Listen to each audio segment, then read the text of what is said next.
Fala moçada, vamos para a parte 2 de ácidos nucleicos e de cara eu já mostro uma tabela para vocês diferenciando DNA e RNA.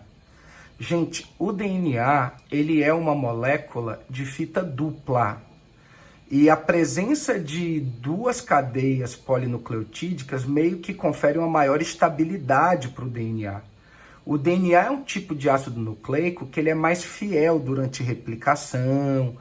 Ele consegue replicar, armazenar e transmitir a informação com maior fidelidade.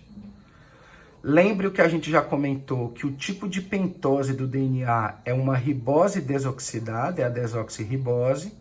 Adenina, citosina e guanina estão presentes em ambos os ácidos nucleicos, mas a timina é exclusiva do DNA e a uracila do RNA. A gente sabe que as moléculas de DNA nos eucariotos, elas ficam concentradas no núcleo da célula, na forma de cromatina ou cromossomo, associado com estonas. Mas eu não posso falar que 100% do DNA da célula está no núcleo, porque existe também o DNA mitocondrial que fica no citoplasma, tá? Mas assim, a maior parte do DNA está no núcleo.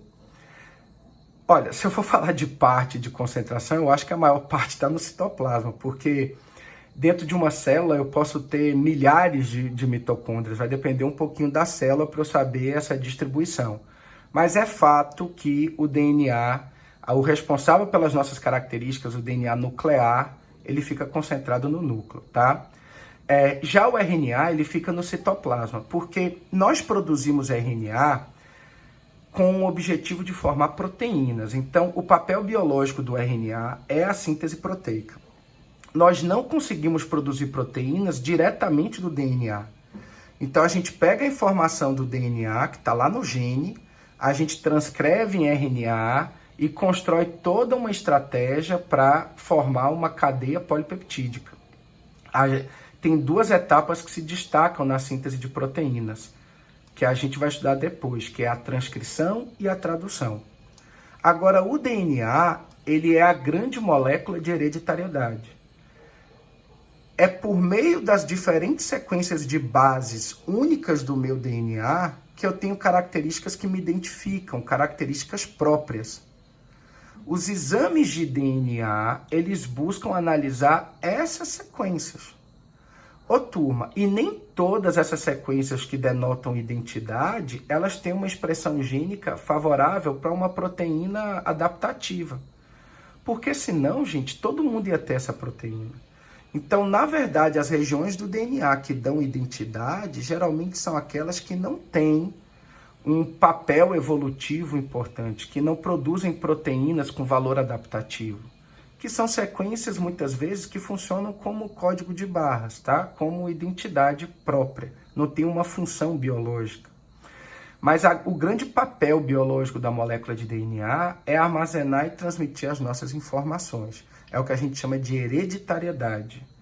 E a gente sabe que nessa transmissão da informação, o DNA se destaca.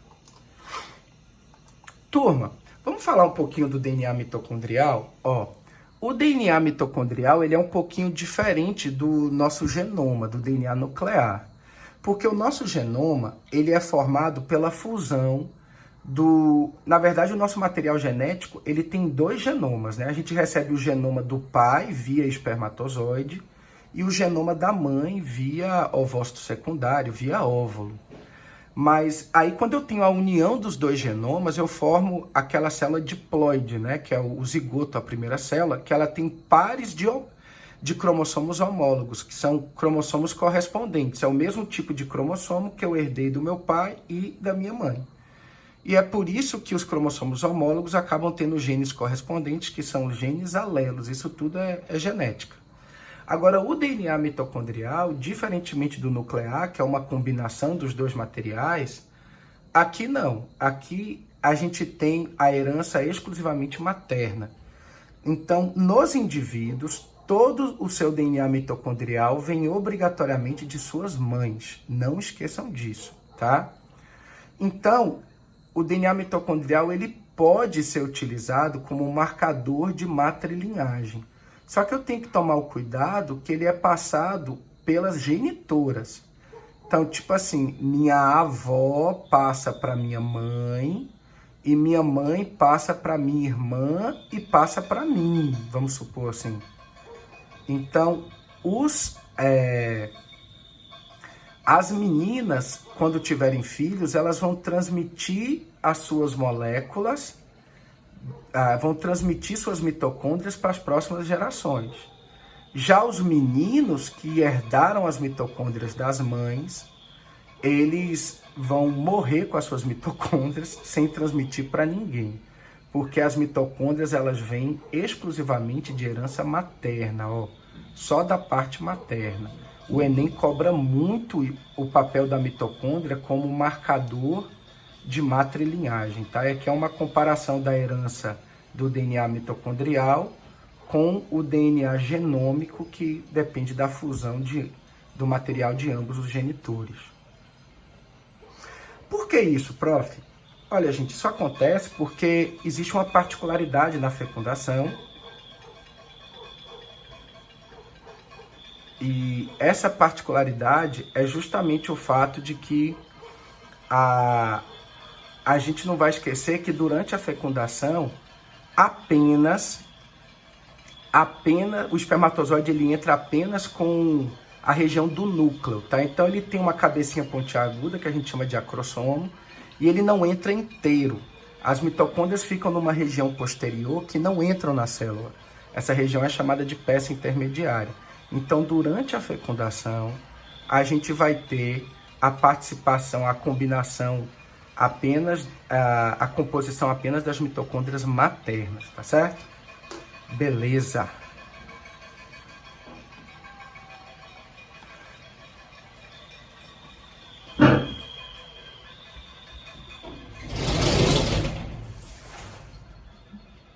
Galera, vamos falar um pouquinho do histórico, né, da estrutura do DNA. A gente tem aí dois grandes pesquisadores, o Watson e o Crick, que em meados do século XX, eles conseguiram o pioneirismo de publicar um artigo explicando a estrutura da molécula de DNA. E assim, gente, eu sempre comento isso em minhas aulas, que eles, na verdade, dependeram de uma imagem, essa imagem que está aqui no slide, ó, uma imagem construída por uma técnica chamada de cristalografia.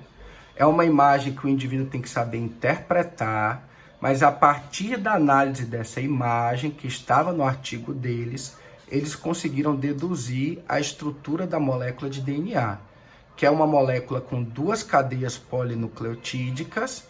Essas cadeias são complementares, antiparalelas, e elas se interagem por ligações de hidrogênio entre as bases complementares, o que garante uma estabilidade de uma dupla hélice nessa molécula informacional. Então, dizia mais ou menos isso o artigo de Watson e Crick. Eu comento essa questão da imagem porque essa imagem foi obtida por uma pesquisadora, uma cientista chamada de Rosalind Franklin. Só que a gente teve um pouquinho de injustiça com ela, porque de forma alguma ela foi agraciada no trabalho. Eles ganharam o Prêmio Nobel de Fisiologia Médica, e é uma das grandes injustiças do meio científico, porque naquela época já era um pouco mais raro. A gente tem grandes exemplos, mas numa frequência pequena, de mulheres que se destacavam na ciência. E ela se destacou, ela teria que ser pelo menos coautora desse trabalho, mas ela nem foi citada. E ela depois teve câncer, morreu muito jovem, e ela não teve a oportunidade de ter sido agraciada com o Prêmio Nobel.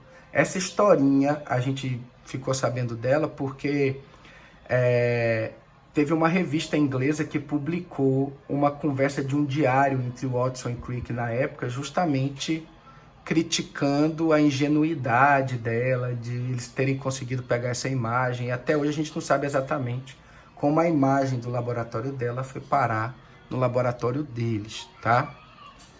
Bom, aqui a gente tem uma representação da molécula de DNA, ela já está meio que desenrolada, né? E vejam vocês que existe um padrão na complementaridade das bases que ficam nas fitas antiparalelas. Então, entre as bases das fitas antiparalelas, a gente tem ligações de hidrogênio. E vocês precisam saber a quantidade de ligações de hidrogênio entre cada tipo de interação. Quando é adenina com timina, eu tenho 2 ligações de hidrogênio. E quando é guanina com citosina, eu tenho 3. Por que eu preciso saber disso? Olha aqui na imagem, ó, gente. Guanina e citosina realizam 3 ligações de hidrogênio. Já timina e adenina, apenas 2. Gente, isso é importante porque até na engenharia genética, na parte de genética molecular, quando a gente vai replicar um gene, e a gente vai amplificar, vai fazer uma técnica conhecida como PCR, isso está na moda, a gente faz isso direto. Eu, na época do meu mestrado em genética molecular, eu fiz muito PCR, mas PCR é uma técnica que a gente amplifica o gene. Então a gente consegue pegar uma sequência pequenininha e transformar numa sequência grandona, por uma série de replicações seguidas, ciclos de replicação. E quando o gene ele tem muita guanina e citosina associada, a gente acaba tendo uma maior dificuldade para poder separar as 2 fitas durante a replicação. Essa parte de romper as ligações de hidrogênio e separar as 2 fitas, a gente chama de desnaturação do DNA. E quando aquela cadeia de DNA tem muita guanina e citosina, eu preciso de uma temperatura mais alta na máquina de desnaturação para poder desnaturar. Então a gente consegue romper essas ligações por aquecimento, tá?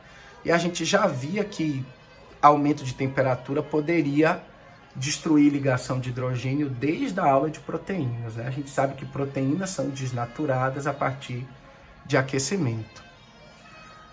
Bom, aí depois a gente teve trabalhos complementares que dependeram muito dessa estrutura do artigo de Watson e Crick. E inclusive tem os postulados de Chargaff, né, que são 2.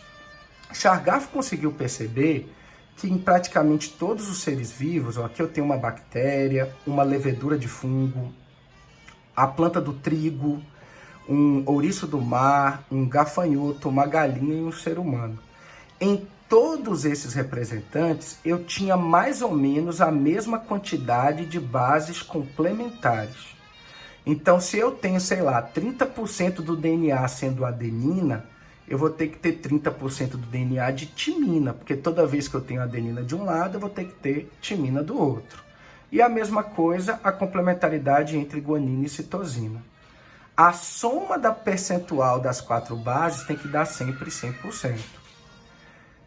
E que as complementares têm sempre mais ou menos, nunca é tão exato assim em ciência, mas mais ou menos a mesma concentração. Depois a gente vai fazer uma questão que a gente vai ter que raciocinar em cima desses 2 postulados, tá? Bom, gente, com relação à estrutura do DNA a gente já viu. Eu queria agora mostrar para vocês como esse DNA ele fica armazenado em células eucarióticas. O DNA é uma molécula de dimensão bem significativa, a molécula de DNA ela é bem grande e já seria difícil ela ficar dentro de uma célula. Imagine dentro do núcleo de uma célula. A gente só consegue colocar o DNA ali dentro porque ele consegue ser remodelado, recompactado. E essa compactação do DNA envolve justamente uma associação dele com proteínas chamadas de histonas. A gente tem a presença de histonas nos eucariotos e naqueles procariotos de ambientes extremos que a gente chama de árquea. Mas vamos considerar aqui o papel dos eucariotos, tá? Então, quando o DNA ele se associa a histonas, eles formam unidades conhecidas como nucleossomos. Esses nucleossomos começam a se unir, aproximar. Aqui eu tenho um estágio de nucleoide. E aí, gente, eles atingem um grau de espessura da fibra, um grau de compactação tão alta, que eu chamo de eucromatina. A eucromatina, ela é um grau de compactação elevado, porém os genes ainda ficam ativados, eu ainda tenho transcrição aqui, formação de RNA, de proteína. Algumas regiões do material têm uma cromatina mais compactada, aí a gente chama de heterocromatina. A heterocromatina mais compactada, ela já tem os genes desligados.